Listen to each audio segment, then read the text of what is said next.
बिस्तर के नीचे अंडर द बेड एक डरावनी कहानी है जो एक परिवार के बारे में है जो छुट्टियों में कहीं बाहर जाते हैं और एक होटल में रुकते हैं, लेकिन उनके साथ वहां पर एक डरावना हादसा होता है।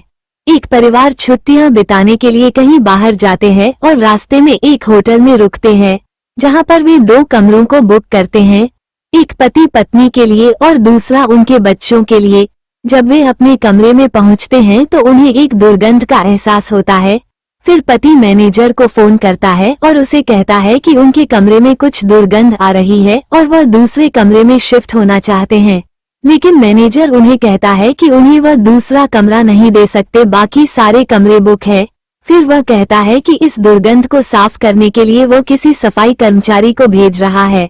दोपहर के भोजन के बाद फिर से वे अपने कमरे में वापस जाते हैं तो उन बच्चों को वही दुर्गंध आ रही थी। फिर उनके माता पिता दोबारा मैनेजर को फोन करते हैं और बताते हैं कि उनके कमरे से बहुत बुरी दुर्गंध आ रही है। फिर मैनेजर कहता है कि वो कुछ नहीं कर सकता है। फिर उन बच्चों को इसी कमरे में रात गुजारनी पड़ती है और वे सो जाते हैं।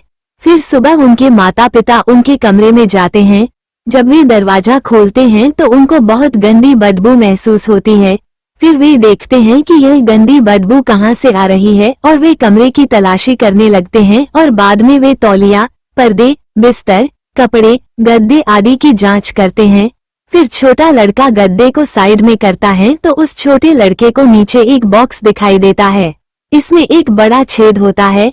फिर उन्हें एक भयानक सा दृश्य दिखाई देता है। वे देखते हैं कि उस बक्से के अंदर एक महिला की लाश पड़ी हुई थी। फिर उन बच्चों को एहसास हुआ कि वे पूरी रात एक मरी हुई औरत की लाश से कुछ ही दूरी पर सो रहे थे।